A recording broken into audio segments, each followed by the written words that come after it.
ये कुछ क्वेश्चन से हमारा थर्मोडायनामिक प्रोसेसेस के ऊपर इसको करेंगे एक एक करके। क्वेश्चन आपके सामने है।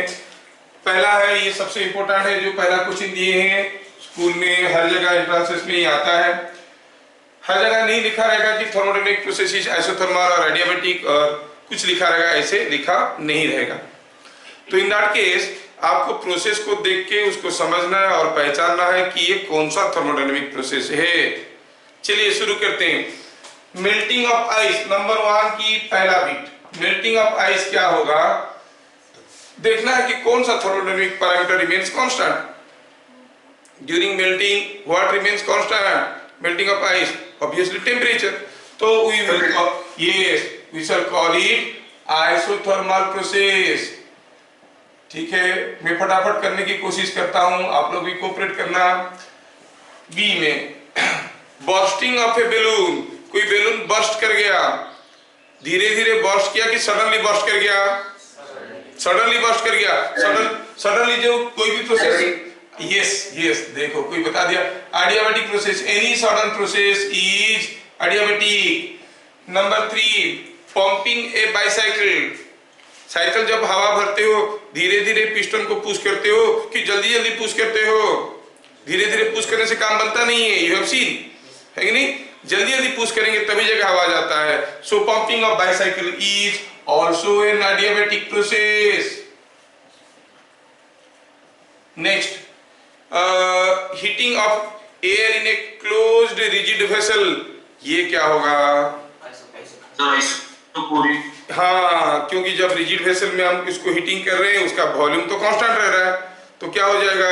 आइसोकोरिक। बढ़िया है, आप लोग तो बढ़िया सोच रहे हो। Isochoric, isochoric. बीट ई में दिया है total heat supply to the system is utilised in doing external work. सारा का सारा हीट जो आप देते हो वो एक्सटर्नल वर्क बन जाता है। क्या मतलब है? मतलब है कुछ भी इंटरनल एनर्जी नहीं बदलता है, लेकिन इंटरनल एनर्जी नहीं बदलता है का फॉर्मूला क्या है? NCV/dt is 0। मतलब n तो 0 नहीं है, यस डेल्टा T इज 0। ये कौन सा प्रोसेस बनेगा? आइसोथर्मल, क्योंकि टेम्परेचर नहीं बदल रहा है। ठीक है। Bit F, work done is proportional to temperature difference. Delta W is proportional to delta T। कौन सा प्रोसेस है? याद होगा तो बनेगा, नहीं तो नहीं बनेगा। याद होगा तो बनेगा, याद करो। इन आइसोबैरिक प्रोसेस, पढ़ के आना चाहिए था। इन आइसोबैरिक प्रोसेस में क्या होता था? वर्डन इट वाज PdV, और उसको अलग तरीके से देखते थे हम लोग, क्या था? NR/dt। देखो हम डिराइव किए हैं NR delta T। In adiabatic process तो आप कहोगे डेल्टा W होता था minus delta U, that is minus NCV delta T। तो दोनों ही केस में delta W is proportional to delta T। तो बीट F का आंसर क्या हो जाएगा? बीट F का आंसर हो जाएगा both adiabatic as well as isobaric. तो बीट F का आंसर क्या हो गया? Adiabatic and isobaric. ये दोनों प्रोसेस में आपका जो डेल्टा W है that is proportional to delta T। क्या चीजें समझ में आ रहा है? ठीक है। नेक्स्ट जी में क्या दिया है? देखो दिया है total heat supplied is used up in increasing the temperature. सारा का सारा हीट जो आप दिए वो टेम्परेचर को बढ़ाने में काम में लग गया। मतलब डेल्टा W क्या है? 0 है। फर्स्ट लॉ ऑफ थर्मोडायनामिक्स कहता है delta Q is delta U plus delta W। अगर सारा का सारा हीट इंटरनल एनर्जी बढ़ाने में लग गया तो वार्डन क्या हुआ? 0। वार्डन अगर हो गया 0 तो आप क्या कहोगे? कौन सा प्रोसेस है ये जिसमें वॉल्यूम चेंज नहीं होता है? आप जानते हो कि warden is PdV, this is 0, मतलब change in volume is 0। Yes, isochoric. बढ़िया है, आप लोग तो मस्त कर रहे हो। GH the work done in expanding volume from V to 4V is same as work done in expanding from 4V to 16V. इसका मतलब work done depends on volume ratio, है कि नहीं। V से 4V तक एक्सपांड करो, जितना work होता है 4V से 16V करो, रेशियो तो वही है ना। आप जानते हो कि 4V/V is same as 16V/4V। हाँ, ये कौन सा केस में होता है? क्या आपको याद है कोई एक प्रोसेस था जिसमें वर्क डन कुछ ऐसा होता था, एनाथिलॉन V2/V1 ऐसा होता था। Yes, the process is isothermal. बोलवे ना, सब कुछ याद रखो। समझ में आया? The process is isothermal. ठीक है, आगे H के बाद I, ऑप्शन I में देखते हैं। आइसोथर्मल हो गया, ऑप्शन I। अच्छा, ये सब भी हो गया है।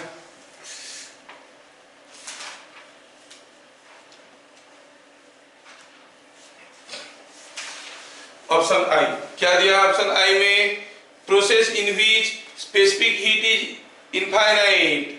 सी अच्छा, सी का फॉर्मूला क्या था? C was delta Q by n delta T, नहीं एन डेल्टा टी। ये इनफाइनाइट है, मतलब डेल्टा टी कितना है? Delta T 0। सो कौन सा प्रोसेस हुआ? आइसोथर्मल, है कि नहीं? जे दिया है process in which specific heat is 0, c is 0। Yes, c is 0। Yes yes yes yes, delta Q by n delta T is 0, मतलब डेल्टा क्यू इज 0, मतलब एडियाबैटिक प्रोसेस से कोई हीट लेन देन नहीं हो रहा है। के में लिखते हैं। के में क्या है? Propagation of sound in air, ये आपको मालूम नहीं है, आगे आगे हम लोग पढ़ेंगे वेव चैप्टर, उसमें देखेंगे।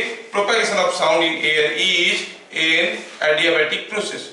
याद रखना, एडियाबैटिक प्रोसेस है प्रोपेगेशन। हाँ, ये एडियाबैटिक है, हम लोग पढ़ेंगे। वेव मोशन चैप्टर है हम लोगों का, इसके बाद पढ़ने वाले, उसमें देखेंगे क्यों एडियाबैटिक है, क्यों नहीं है, वो सब देखेंगे हम लोग।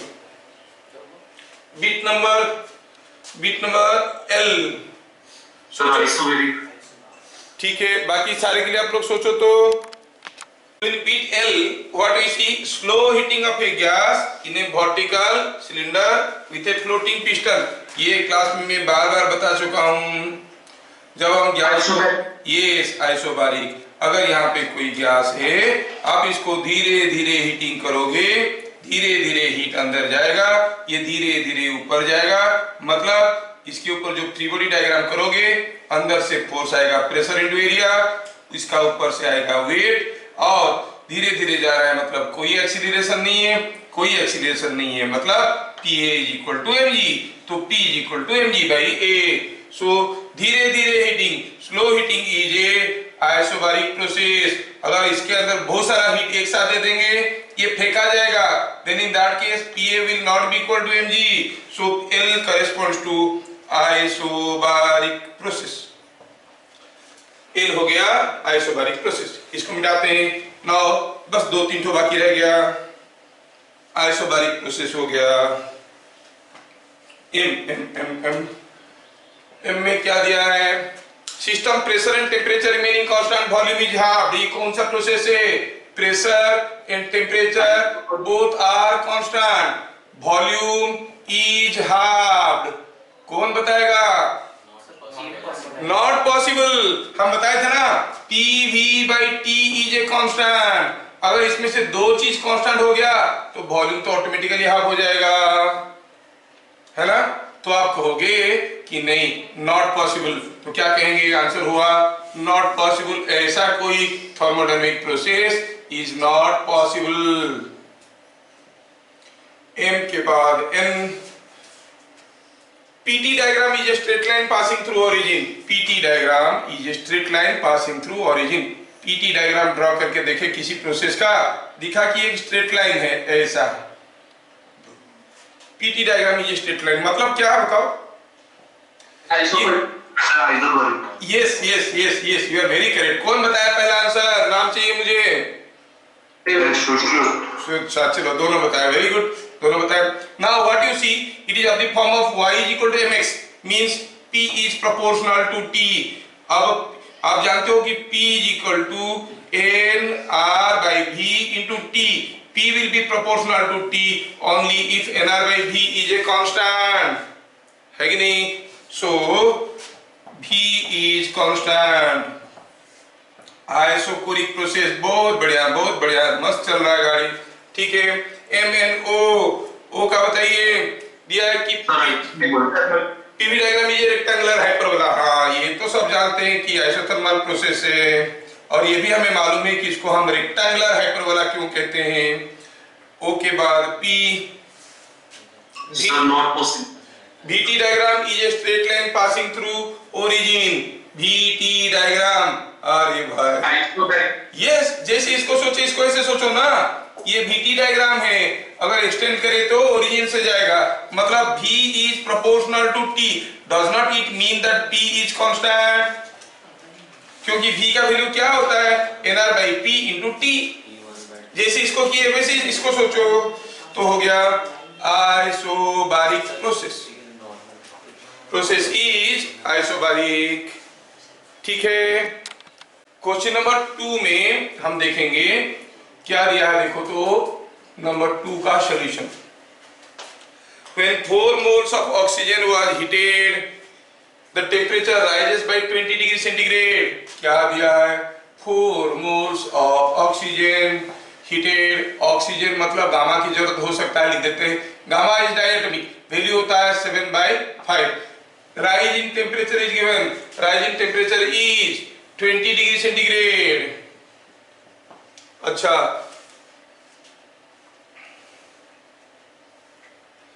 find the heat supplied in the process if 25% of the heat supplied is utilized in doing external work। क्या दिया है? The external work done is 25% of heat supplied। इतना सारा डाटा दिया गया है, ध्यान से देखना। सॉल्यूशन करने की कोशिश करते हैं। हमें तो मालूम है कि delta Q is delta U plus delta W, और हमें ये पता चल गया है कि delta W is 25% of delta Q. क्या आप में से कोई बताएगा what is delta U? What percentage of delta Q is equal to delta you?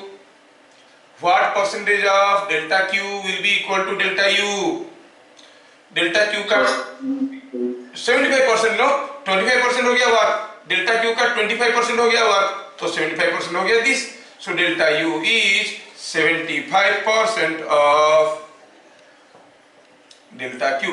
इतना चीज हमें समझ में आया। चलो पहले डेल्टा यू निकालने की कोशिश करते हैं। क्या क्वेश्चन में पूछा है? निकालो what is the heat supplied, delta Q पूछा है। अगर हमें डेल्टा यू मिल जाएगा तो डेल्टा क्यू मिल जाएगा। Here delta U क्या है?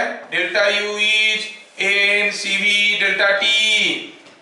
N is 4 mole and it is oxygen। CV for oxygen क्या होता है? कोई तो बताए? 5 calorie per mole Kelvin into delta T। Delta T is 20। It is coming out to be 400 calorie। So rise in internal energy is 400 calorie। Delta Q क्या है? और delta Q का 75% मतलब 3/4 is equal to delta U, है ना। तो delta Q का value कितना हो गया? 4/3 delta U, that is 4/3 into 400। बन गया काम, बन गया काम, हो गया ना। This is what is the answer. Okay, now we go for the next question. Question number 3। Question number 3 question number 3 में सॉल्यूशन क्वेश्चन क्या दिया है देखो तो थोड़ा ध्यान से। क्वेश्चन में लिखा है when 20 calorie of heat was supplied to 2 mole of hydrogen at constant pressure, what is the work done and rise in temperature? अरे दिया है delta Q is 20 calorie of heat was supplied to 2 moles of hydrogen, 2 moles of hydrogen at constant pressure. Hydrogen मतलब gamma for hydrogen you know 7/5। और क्या दिया है, what is the thermodynamic process, P is constant. क्या पूछा है, निकालो delta W, और क्या निकालने के लिए पूछा है, फाइंड डेल्टा T। करने के लिए 1,25,000 मेथड है, आप कौन सा मेथड यूज करोगे आपके ऊपर डिपेंड करता है। मेरे को जो कन्वीनियंट लगता है वो मैं यूज करता हूं। आपको एक सारा प्रोसेसेस का सिस्टम को टेबुलर फॉर्म में लेके रख लेना चाहिए था, या फिर आपके पास रख लेना चाहिए था। ठीक है, मैं बना के टेबुलर फॉर्म में हर एक प्रोसेस में पीवी डायग्राम, वर्णन, delta W, delta U, delta Q ऐसे करके लिख के आपको एक दे दूंगा, आपको आसान रहेगा। नहीं तो सारा चीज को याद रखने में थोड़ा मुश्किल होता है शुरू में। डेल्टा W पूछा है, आइसोबारिक प्रोसेस है। You know that in isobaric process delta W क्या है, NR डेल्टा T है ना।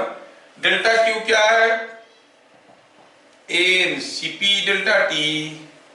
हमें डेल्टा Q दिया है, डेल्टा W पूछा है, रेशियो कर दो, delta W by delta Q is equal to, हम लोग क्लास में किए थे, आप लोग भूल गए होंगे, ये क्या था, it was R by CP, क्योंकि ये दोनों तो कैंसिल हो गए। लेकिन CP क्या है, CP is gamma R by gamma minus 1 और it is hydrogen, so you must be knowing the value of CP। क्या कोई बताएगा इसको देख के CP का वैल्यू क्या होगा, 7 कैलोरी। यस यस, R का वैल्यू तो 2 है। अरे बढ़िया, तुम लोग तो मस्त याद रख रहे हो। R का वैल्यू 2 है तो हो गया 2/7 है ना। तो फिर डेल्टा W क्या हो गया, delta W is 2 delta Q by 7। Delta Q था कितना, 20, so it is 40/7 calorie. So what is the work done, 40/7 calorie. What is delta T, दिया है कि NR डेल्टा T हमें पता चल चुका है, NR delta T is this, delta T पूछा है। हाँ कर सकते हैं, कर सकते हैं। हम जानते हैं कि NR delta T is equal to 40/7, तो फिर डेल्टा T क्या हो जाएगा, R का वैल्यू 2 है इन कैलोरी यूनिट्स, N का वैल्यू 2 है, तो 4 डिवाइड कर दो, ये 2 ये 2 2 2 ये 2 है ये 2 है, 4 डिवाइड कर दो तो हो गया 10/7। कौन सा यूनिट लिखेंगे, डिग्री सेंटीग्रेड की केल्विन, कुछ भी लिखो फर्क नहीं पड़ता है, क्योंकि ये चेंज इन टेम्परेचर है, ये चेंज इन टेम्परेचर है। समझ में आया क्या, कुछ भी लिखो फर्क नहीं पड़ने वाला। तो ये आपको पता चला कि NR डेल्टा T दिस, तो डेल्टा T आपको मिल गया। क्वेश्चन नंबर 4, क्वेश्चन नंबर 4 थोड़ा मैं जल्दी जल्दी करने की कोशिश कर रहा हूँ, क्योंकि ढेर सारा क्वेश्चन रखा हूँ आपके लिए, खत्म नहीं हो पाएगा तो आपकी क्लास के बाद भी मुझे करना पड़ेगा। I have to complete this today. Video में तो पूरा सारा नहीं निकल जाएगा, अगर किसी का ट्यूशन टाइम हो जाएगा तो प्लीज एक्सक्यूज मी टुडे, आप लोग निकल जाना, मैं वीडियो कंप्लीट कर लूंगा सारा क्वेश्चन का। क्वेश्चन नंबर 4, सॉल्यूशन नंबर 4, ये क्या दिया है देखो तो, when 40% of the heat supplied to a gas at constant pressure is converted into external work, then what is CP for the gas? क्या दिया है, the work done is 40% of delta Q, find CP। कितना खतरनाक question है, क्या दिया है और क्या दिया है, 8 कांस्टेंट प्रेशर ऐसे दिया है, फाइंड CP ऐसे पूछा है। अरे अभी अभी तो पता चल गया है, delta W by delta Q क्या होता था, थोड़ी देर पहले दिखे थे, R/CP होता है ना। तो CP का तो वैल्यू मिल गया हमें, R का वैल्यू 2 है। अच्छा R का वैल्यू 2 है तो CP का वैल्यू क्या हो जाएगा, अच्छा डेल्टा W कितना है, 40%, मतलब 0.4 delta Q by delta Q is equal to R/CP। तो ये हो गया R/0.4, CP is R/0.4 0.4, 4/10, R का वैल्यू 2 ले लो, 20/4 इज 5 कैलोरी पर मोल केल्विन। देख लो, अगर मैं कैलकुलेशन मिस्टेक नहीं किया हूं तो नहीं, ठीक है। सो के 5 कैलोरी पर मोल केल्विन क्वेश्चन नंबर 4 का आंसर हो गया। क्वेश्चन नंबर 5 क्या लिखा है? लिखा है the certain heat supplied to a sample of hydrogen at constant volume raises the temperature by 20 degrees centigrade. If the same heat is supplied at constant pressure, what will be the rising temperature? अच्छा, बोल रहा है कि कोई amount of heat किसी एक gas को दिया गया हाइड्रोजन का, तो कांस्टेंट वॉल्यूम में दिया गया, तो टेम्परेचर राइज क्या हुआ? Delta T at constant volume was found to be 20 degree centigrade. अगर सेम हीट कांस्टेंट प्रेशर में देते तो राइजिंग टेम्परेचर क्या होता?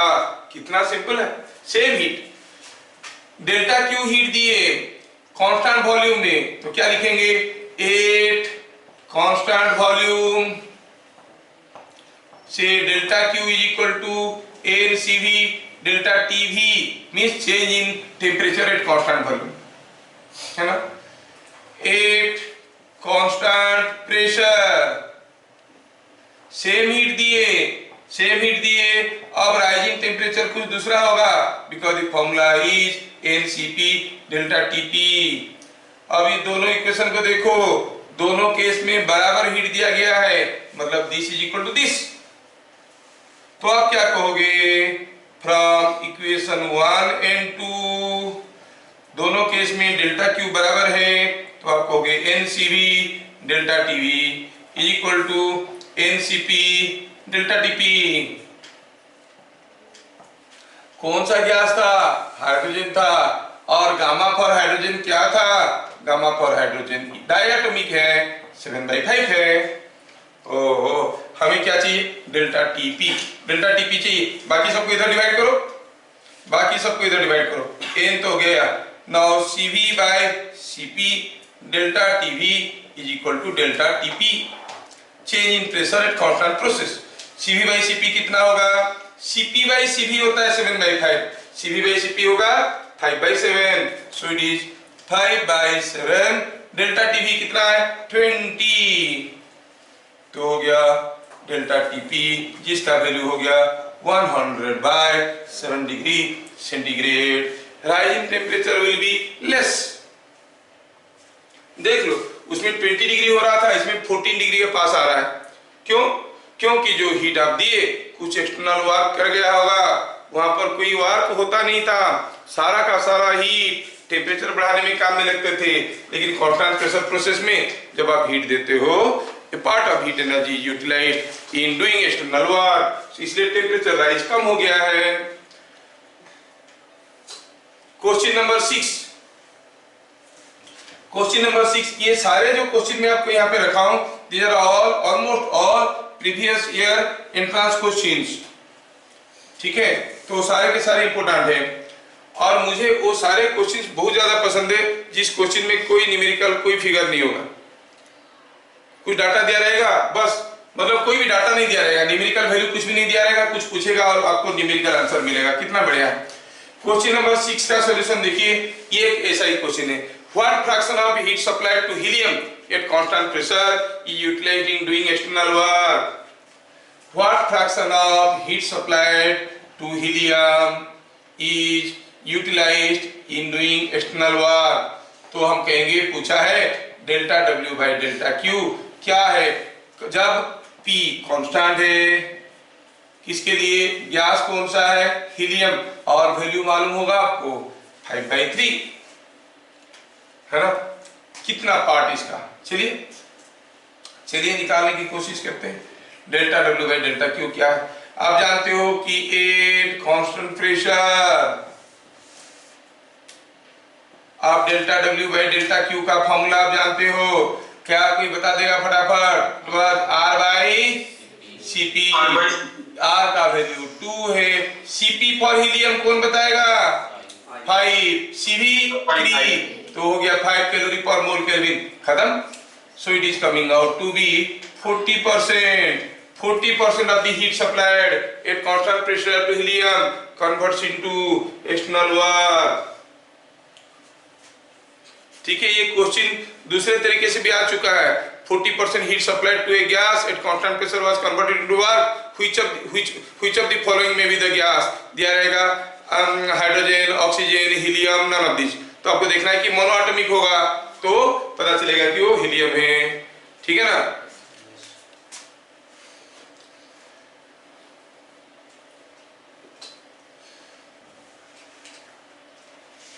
ये बोर्ड जेई में, आईआईटी में वही अंतर होता है, सेम चीज को घुमा फिरा के पूछते हैं। बोर्ड वाले पूछेंगे right what is your father's name, ठीक है ना। जेई में वाले पूछेंगे, क्या पूछेंगे बताओ, आप किनके बेटा हो। अब बोलोगे तो स्कूल में नहीं पढ़ाया, आप किनके बेटे हो। जो छोटे बच्चे आपको किसको पूछते हो व्हाट इज योर नेम, वो फटाफट बताएगा, है ना, क्योंकि रटा हुआ होता है। कभी छोटे बच्चा जो नर्सरी प्री नर्सरी में होगा उसको जाके पूछो व्हाट इज माई नेम, वो अपना नाम बताएगा। समझ में आ रहा है, क्योंकि वो जो रटा हुआ है उसमें योर माई ये सब का ज्यादा सिग्निफिकेंस है नहीं। आईआईटी जेईई वाले क्या पूछेंगे, पीटर के पापा का एक बेटा है, उस बेटे का नाम क्या है। आप लोग उसके घर में तो कभी गए नहीं, कैसे बताएंगे, नहीं। तो यही चीज को घुमा के पूछ देंगे, पीटर के पापा का अगर एक बेटा है तो इसका नाम पीटर ही होगा, है ना, ऐसे करके पूछते हैं। तो क्वेश्चन नंबर 7 का सॉल्यूशन क्या है। The pressure in A tyre is 2 atmosphere. IIT JEE screening का, पहले आईआईटी जेईई का स्क्रीनिंग क्वेश्चन, स्क्रीनिंग एंट्रेंस होता था, उसमें आया था the pressure in A tyre is 2 atmosphere, temperature is 27 degree centigrade. If it bursts, what will be the temperature of the outcoming air? कोई एक टायर में प्रेशर कितना है, से initial pressure 2 atmospheric, temperature 27 degree centigrade,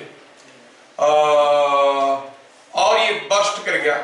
bursting मतलब कौन सा thermodynamic process गया, एडियाबेटिक थर्मोडायनामिक प्रोसेस गया और ये बर्स्ट कर गया। तो क्या बता सकते हो, जब कोई टायर बर्स्ट करता है, उसकी हवा बाहर आ जाता है, तो उसका प्रेशर क्या बन जाता है, खुले में गया। यस, 1 एटमॉस्फेरिक प्रेशर पूछा है। T2 क्या होगा। क्या एडियाबेटिक प्रोसेस में प्रेशर और टेम्परेचर में आपको कोई रिलेशन मालूम है, देखिए बताओ, मेरे को याद नहीं है। तो फॉर एडियाबेटिक प्रोसेस, गलत बताओगे सर फोड़ देंगे, मेरे को मालूम नहीं है। एडियाबेटिक प्रोसेस मैं रटता नहीं हूँ चीजें। For adiabatic process T to the power gamma into P to the power gamma minus 1 by P to the power gamma minus 1 छोड़ दो।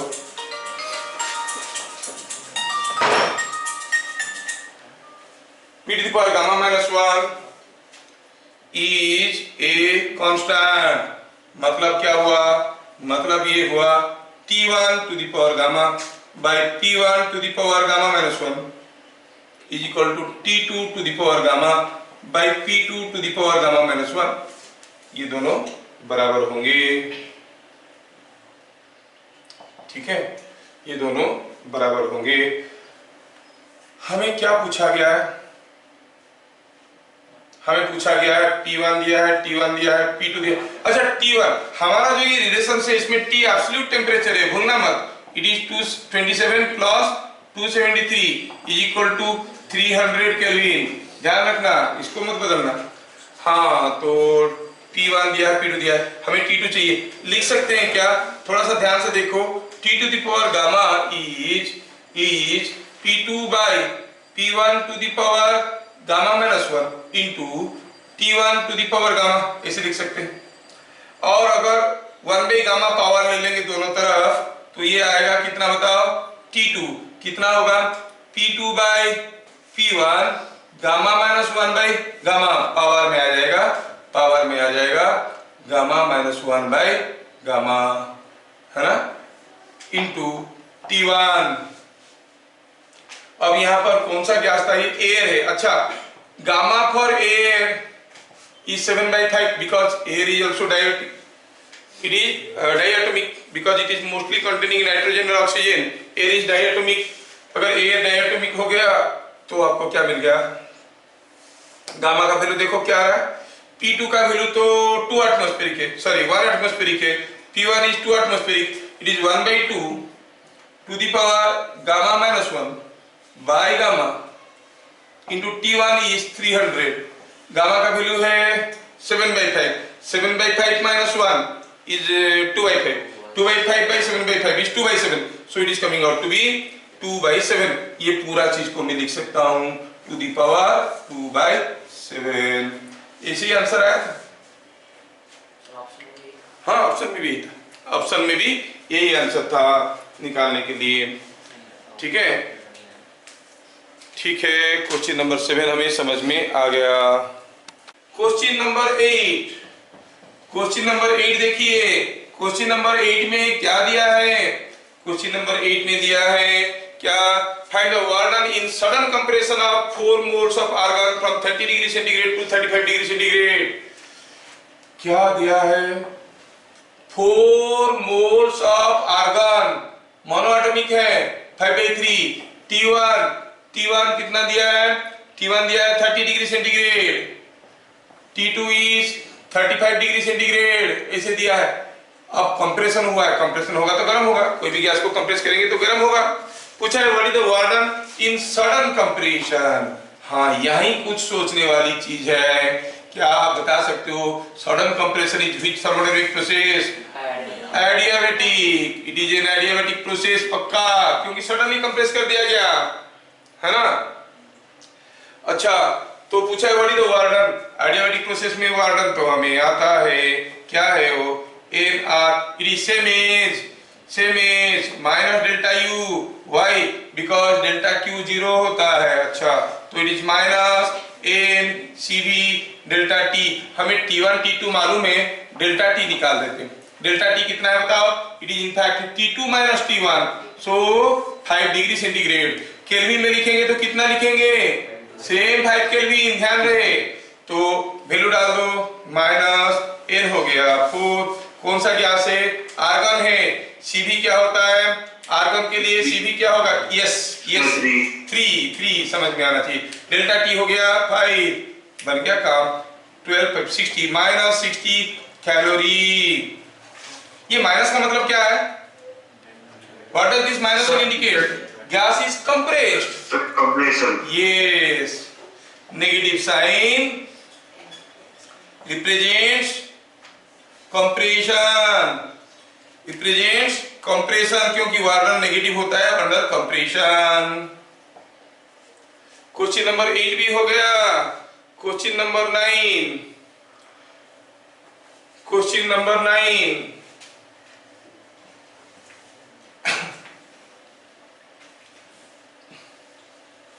क्वेश्चन नंबर 9, आप लोग सॉल्यूशन लिखने की कोशिश मत करो क्योंकि मैं सारा खत्म करने के चक्कर में जल्दी जल्दी मिटा रहा हूं। When a gas was suddenly compressed, it was found that the pressure varies as cube of its absolute temperature। कितना खतरनाक क्वेश्चन है, ये भी आईआईटी स्क्रीनिंग का क्वेश्चन है।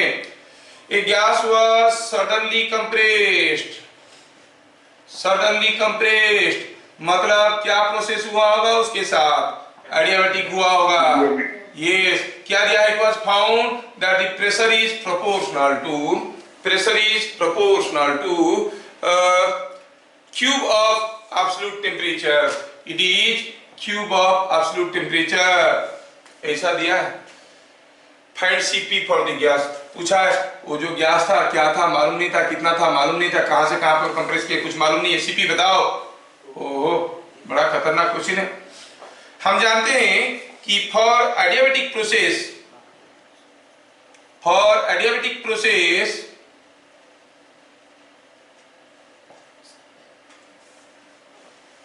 आपका जो P होता है और T होता है, T to the power gamma by P to the power gamma minus 1 is a constant. मतलब P to the power gamma minus 1 is proportional to T to the power gamma, मतलब P is proportional to T to the power gamma minus 1 by gamma।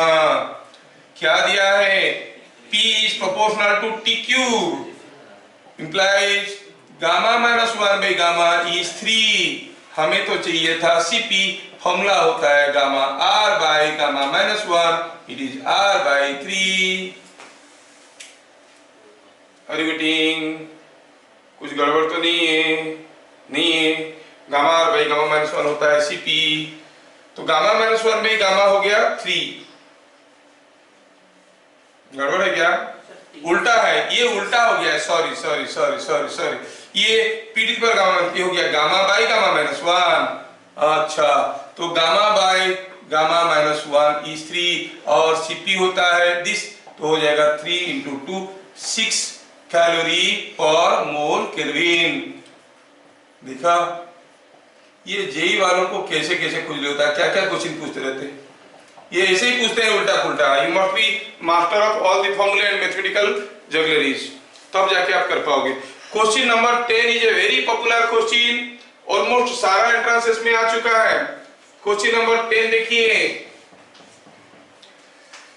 Question number 10 को अक्सर बच्चे गलत कर देते हैं, थोड़ा ध्यान से देखना। क्वेश्चन नंबर 10 में क्या दिया है?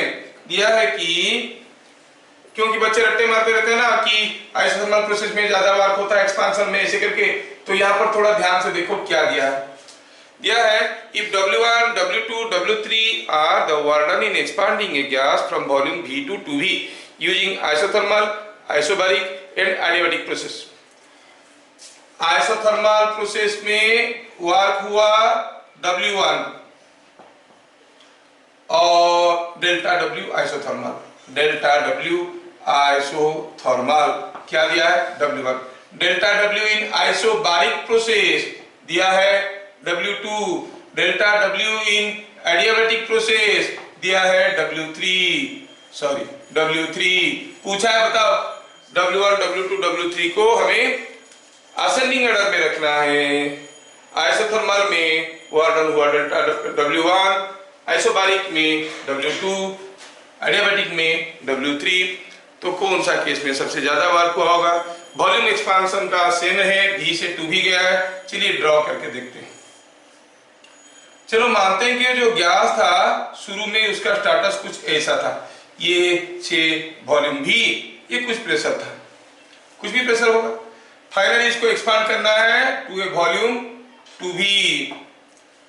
आइसोथर्मल एक्सपांशन करेंगे ऐसे, सपोज आइसोथर्मली एक्सपांड किए तो ऐसे दिखा, ठीक है। आइसोबारिकली एक्सपांड करेंगे तो कैसे होगा? Isobaric expansion means what is constant? Pressure. रास्ते में हर जगह प्रेशर कांस्टेंट रहेगा, ये एक्सपांशन ऐसा होगा। नहीं, एडियाबैटिक एक्सपांशन करेंगे। अभी एडियाबैटिक एक्सपांशन करेंगे तो ये जो आइसोथर्मल वाला था और आइसोबारिक वाले थे, ये बारिक बाबू और थर्मल बाबू के बीच में रहेगा कि नीचे रहेगा कि ऊपर रहेगा? एडियाबैटिक नीचे।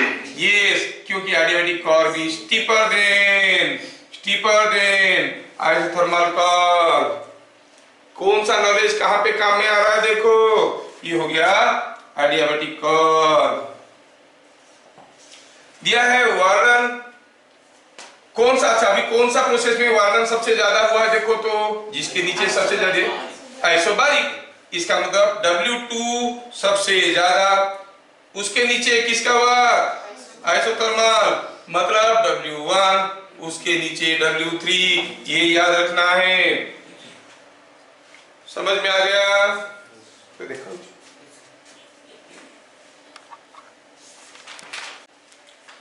क्वेश्चन नंबर 11 क्या दिया? दिया है इन ए कंडक्टिंग सिलेंडर, कोई कंडक्टिंग सिलेंडर है, ध्यान देखना, ये सारा जो वर्डिंग है वो बहुत इंपॉर्टेंट है। 4 मोल्स ऑफ हाइड्रोजन, अच्छा हाइड्रोजन था, स्लोली कंप्रेस्ड, कंडक्टिंग सिलेंडर में स्लोली कंप्रेस्ड, क्या कोई बताएगा कौन सा प्रोसेस है? आइसोथर्मल है कि नहीं? Any slow process is an isothermal process, ठीक है। At a constant temperature, temperature क्या रखा था? 27 डिग्री सेंटीग्रेड।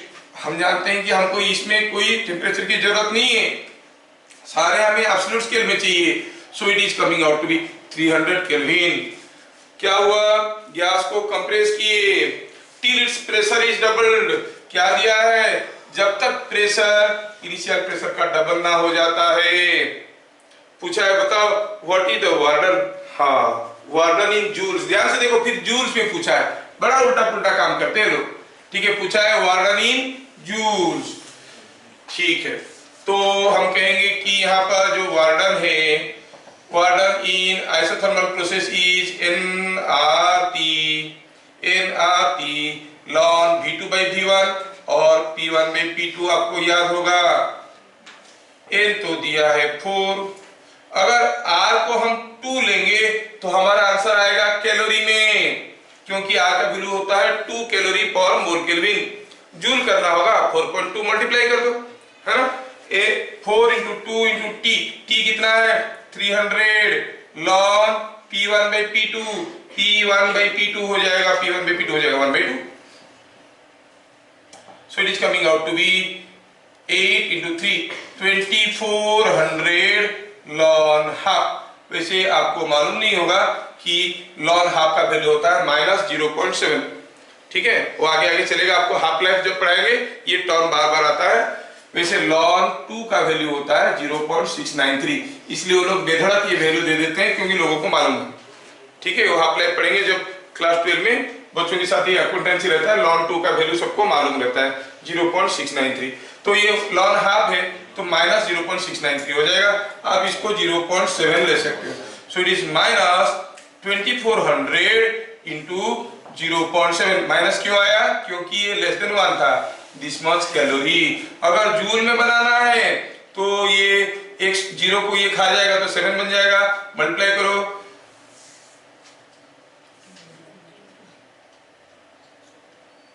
1680 कैलोरी। जूल करना है तो -1680 × 4.2 जूल्स। मल्टीप्लाई करना आपको आता है, मल्टीप्लाई करना आपको आता है, आप निकाल लोगे इसका वैल्यूज। तो ध्यान से देखना क्वेश्चन में क्या पूछा है वार्डन इन जूल्स। तो R का वैल्यू भी अकॉर्डिंगली लेना चाहिए था, हम तो 2 ले लिए क्योंकि कैलकुलेशन करने में आसान होता है। तो हमारा आंसर आ गया कैलोरी में। जूल बनाने के लिए आई मल्टीप्लाइड 4.2। क्वेश्चन नंबर 11 भी हम लोग देख लिए। क्वेश्चन नंबर 12, क्वेश्चन नंबर 12 हो गया। क्वेश्चन नंबर 12 करेंगे। क्वेश्चन नंबर 12 में क्या रखा है, क्वेश्चन नंबर 12 में दिया है एक पीटी डायग्राम दिया गया है। ओहो कितना बढ़िया यह है कि कोई पीटी डायग्राम है, देखने में ऐसा है। बोल रहा है कि pressure versus temperature diagram for a gas is given 3 moles of helium. क्या दिया है Na3, और गैस कौन सा है हीलियम, मतलब मोनोएटॉमिक, मतलब गामा 5/3। और शुरू में क्या दिया है टेम्परेचर, टेम्परेचर यहाँ दिया है T0 और यहाँ पर दिया है 4T0, और ये प्रेशर मान लो मालूम नहीं है, कॉल इट P0। पूछा है T0 हो गया एब्सोल्यूट टेम्परेचर। पूछा है नंबर 12 का, पूछा है delta W, delta U, delta Q in terms of T0। अच्छा पहले देखो मुझे डेल्टा W निकालना है, क्या इसका एरिया देगा हमें? नहीं, वो तो पीवी डायग्राम का एरिया देता है, तो पीटी डायग्राम है, गड़बड़ मत कर देना, ये पीटी डायग्राम है, area does not give you warden. तो फिर क्या करेंगे, वार्डन का फॉर्मूला देखना है। अच्छा ये कौन सा थर्मोडायनेमिक प्रोसेस है, क्या मुझे कोई बताएगा? दी थर्मोडायनेमिक आइसोबारिक। दी प्रोसेस क्या हो गया, फिगर से दिख रहा है, इट इज आइसोबारिक। व्हाई, कैसे पता चला ये बारीक है? क्योंकि डेली इसका प्रेशर हर जगह कांस्टेंट है कि नहीं, बिकॉज P इज कांस्टेंट। अच्छा आइसोबारिक प्रोसेस में वार्डन का क्या फॉर्मूला होता है? NR delta T। ओ सो सिंपल, N तो है 3, R तो है 2, डेल्टा T हो गया 4T0 minus T0, 3T0 into 2, 6T0 into 3, 18T0। पूछा है सारा चीज निकालो in terms of T0, 18T0। Delta U formula सबको मालूम है, NCV डेल्टा T, N है 3। अच्छा गामा ये हीलियम है 5/3 है, कोई बताएगा CV कितना है? 3 है, सो 3 कैलोरी पर मोल केल्विन। डेल्टा T कितना है? इट इज 3T0, तो हो गया 27T0 है ना। Delta U is 27T0। पूछा है डेल्टा Q बताओ, अब इसको निकालने के लिए हमारे पास तो कोई तरीका नहीं है, क्या करेंगे? If you know delta W and delta U, क्या तुम्हारे पास कोई तरीका है निकालने का delta U? Yes yes, it is delta W plus delta U, जोड़ दो 18T0 27T0, कितना हो गया? 45T0। ये कौन सा है? First law of thermodynamics. So number 12 भी हम लोगों का हो गया ना? दो क्वेश्चन तक किया, सबको समझ में आया? क्वेश्चन नंबर 13, क्वेश्चन नंबर 13 का सॉल्यूशन देखिए। A rigid insulated box, in a rigid insulated box there is 5 moles of hydrogen at temperature of 30 degree centigrade। कोई रिजिड है, इंसुलेटेड बॉक्स है, 5 मोल ऑफ हाइड्रोजन है एट 30 डिग्री सेंटीग्रेड। हाँ ठीक है, ठीक है। In other box there is 3 moles of helium at 50 degree centigrade. और एक बॉक्स है, उसमें 3 मोल ऑफ हीलियम है एट 50 डिग्री सेंटीग्रेड, दोनों रिजिड हैं। If they are brought to thermal contact, what will be final temperature of each? If they are brought to final contact, ये rigid insulating है, heat बाहर नहीं भाग सकता। They are brought to thermal contact मतलब heat लेन देन करने के लिए अलाउ किया गया। मतलब क्या हुआ कि चलो मानते हैं कि ऐसा कोई एक कॉपर बार डाल दी और एक कॉपर बार को यहाँ पर इंसुलेट कर दी। अब हीट इसमें से इसमें जा सकता है लेकिन बाहर नहीं भाग सकता। Now they are brought to thermal contact. तो हीट लेन देन तो होगा लेकिन इसका वॉल्यूम कांस्टेंट रहेगा, इसका वॉल्यूम कांस्टेंट रहेगा। सो आप क्या कहेंगे? By bringing to thermal contact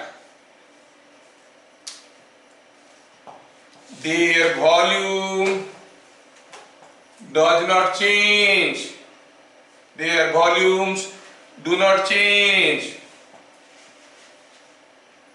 उनका वॉल्यूम नहीं बदलेगा। अच्छा, वॉल्यूम अगर नहीं बदलेगा तो फिर क्या करेंगे? Delta W will be 0।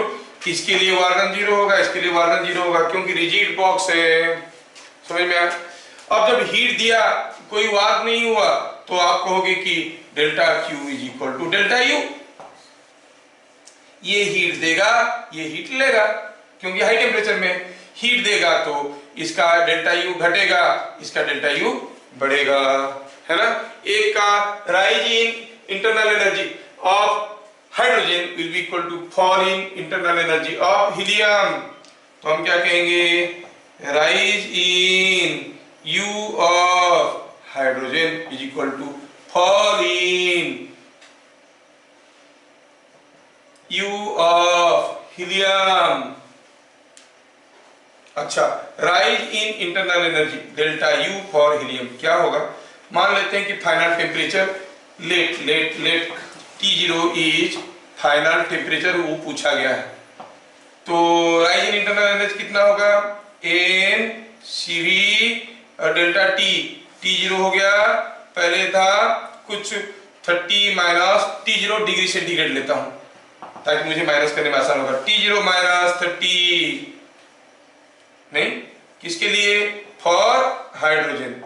और फॉर इन इंटरनल एनर्जी, इसका इंटरनल एनर्जी कितना गिरेगा? इट इज N CV 50 से घट के T0 होगा। फॉल राइज बोलने से T2 माइनस T1 करते हैं, फॉल बोलने से T1 माइनस T2 करेंगे, है ना? This is for helium. Value डाला जाए। N फॉर हाइड्रोजन क्या था? 5 मोल। CV फॉर हाइड्रोजन आप जानते हो कि गामा फॉर हाइड्रोजन होता है 7/5, गामा फॉर हीलियम होता है 5/3। तो ये हो गया 5 T0 minus 30 is equal to helium के लिए 3 मोल्स था, CV कितना था?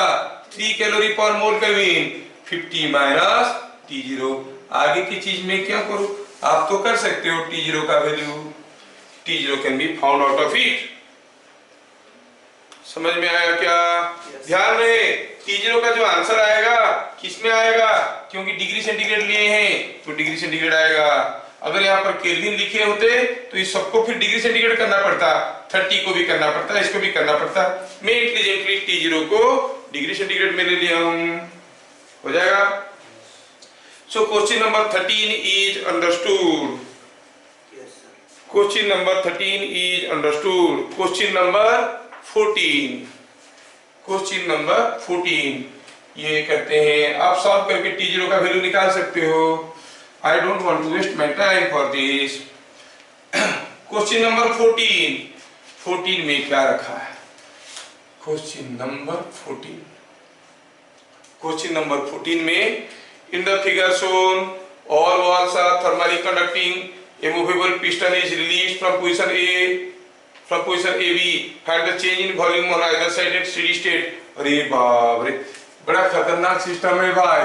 ये दिया है कि ये कोई एक सिस्टम है जिसके अंदर एक पिस्टन है जो मूव कर सकता है इसके अंदर ही अंदर, और इस सिस्टम में क्या हुआ है कि एक तरफ प्रेशर था 4P0 और वॉल्यूम था 8V0, दूसरे तरफ प्रेशर था 8P0 एंड 2V0। अब पिस्टन को छोड़ दिए, क्या दिया है? All walls are thermally conducting, मतलब ये सारा वाल कंडक्टिंग है, ध्यान रखना, मतलब हीट बाहर भाग सकता है। All walls, piston, everything are thermally conducting. तो जब हम इसको यहाँ पे पकड़ के रखे थे, छोड़ नहीं रहे थे, मान लो कि एल्यूमिनियम का बना हुआ है, तो बाहर जो टेम्परेचर होगा ये सबका वही टेम्परेचर होगा, सारे गैस का वही टेम्परेचर होगा, है कि नहीं? अभी अगर इसको छोड़ देंगे, ये प्रेशर ज्यादा है, इसको ढकेल के लाएगा, ढकेलने से ये एक्सपांड करने से ठंडा होगा, ये गर्म होगा, लेकिन फाइनली क्या होगा? Finally will see again they are all at the same temperature, that is the temperature of the surrounding. समझ में आया क्या? कंप्रेस करते वक्त बात कुछ अलग है, लेकिन बाद में देखो तो फाइनली सबका टेम्परेचर T0 रहेगा। इनिशियली सबका टेम्परेचर T0 था, बीच में कुछ बदल रहा था, बात अलग है। We shall discuss about the initial and final conditions। तो हमें क्या याद रखना है यहाँ पे? Here in this case, as all walls are conducting, therefore initial and final temperature of all gases are equal to surrounding temperature। हाँ, ये समझ में आया, ठीक है। चलो, इसको कहते हैं साइड ए, इसको कहते हैं साइड बी।